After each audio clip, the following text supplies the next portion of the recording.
സ്വാഗതം. പ്രഭാത tarot card വായനയിലേക്ക് ഹാർദമായി സ്വാഗതം. ഞാൻ നിങ്ങളുടെ ടാരോ അധ്യാപകൻ പ്രദീപ് ഹരിഹരൻ.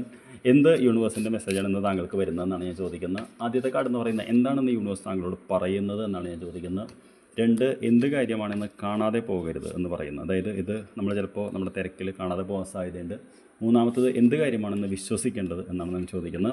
അപ്പോൾ എന്താണെന്ന് യൂണിവേഴ്സ് താങ്കളോട് പറയുന്നത് എന്ന് ചോദിച്ചപ്പോൾ നമുക്ക് വന്നിരിക്കുന്ന കാർഡ് എന്ന് പറയുന്നത് ലവേഴ്സ് എന്ന് പറയുന്ന കാർഡാണ്. ലവേഴ്സ് എന്ന് പറയുന്ന കാർഡ് ചേർന്നിരിക്കുന്ന കാർഡാണ്. ഭാര്യ, ഭർത്താവ്, സ്നേഹിക്കുന്നവർ, കമിതാക്കൾ, ആര് തന്നെ ആയിക്കോട്ടെ, ഇതൊരു സ്നേഹത്തിൻ്റെ കാർഡാണ്. അപ്പോൾ തീർച്ചയായിട്ടും ഇന്ന് താങ്കളോട് യൂണിവേഴ്സ് പറയുന്നത് ഈ ഒരു എനർജിയെക്കുറിച്ച് തന്നെയാണ്. അപ്പോൾ ഇത് എന്താ പറയുക, റിലേഷൻഷിപ്പ് ഇഷ്യൂസ് ഉള്ളവർക്ക് അതിനുള്ളത് കാണുന്നു. പാർട്ട്ണർഷിപ്പിൽ വിജയം കാണുന്നു. അതേപോലെ തന്നെ മക്കൾ ആണെങ്കിൽ നമുക്ക് ആ ഒരു സ്നേഹം തരുന്നത് കാണുന്നു. അപ്പോൾ അൾട്ടിമേറ്റ്ലി ആ ഒരു സ്നേഹം എന്ന് പറയുന്നൊരു കാര്യം താങ്കളിലേക്ക് വരുന്നു എന്നാണ് യൂണിവേഴ്സ് ആദ്യം പറയുന്നത്. രണ്ടാമത്തെ എന്ത് നമ്മൾ കാണാതെ പോകരുത് എന്ന് പറയുമ്പോൾ 10 ഓഫ് കപ്സ് എന്ന് പറയുന്ന കാർഡാണ്. അത് ഇതിൻ്റെ അടുത്ത സ്റ്റേജാണ്, അതായത് കുടുംബം എന്ന് പറയുന്നതാണ്. അപ്പോൾ ഈ ആഴ്ച നമുക്ക് ഈ സ്നേഹം എന്ന് ചേർന്നിരിക്കുമ്പോൾ നമ്മുടെ കുടുംബം മറ്റുള്ളവരെയും കൂടി കാണാതെ പോകരുതെന്നാണ് പറയുന്നത്.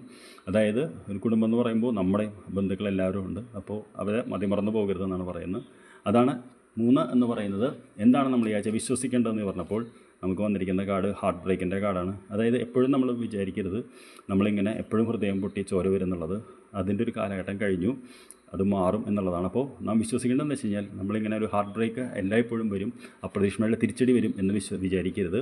കാര്യം എന്താ വെച്ച് കഴിഞ്ഞാൽ എപ്പോഴാണ് ജീവിതം മാറുക, എപ്പോഴാണ് പോസിറ്റീവ് വരിക നമുക്ക് പറയാൻ പറ്റില്ല. അപ്പോൾ തീർച്ചയായിട്ടും അതിൽ വിശ്വസിച്ചാൽ മാത്രമേ അത് കിട്ടുള്ളൂ. അല്ല എപ്പോഴും ഇതിനെ വിശ്വസിച്ചുകൊണ്ടിരുന്നാൽ നമുക്ക് എപ്പോഴും ഹൃദയത്തിന് വേദനയെ കിട്ടുള്ളൂ.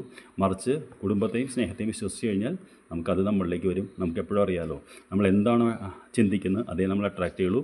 അപ്പോൾ ഇന്ന് മുതൽ താങ്കൾ എന്ത് ചിന്തിക്കുന്നു, ഇത് ചിന്തിക്കുന്നു അല്ല ഇത് 2 ചിന്തിക്കുന്നു. I wish you A very good day. നമുക്ക് വൈകിട്ട് കാണാം. Thank you.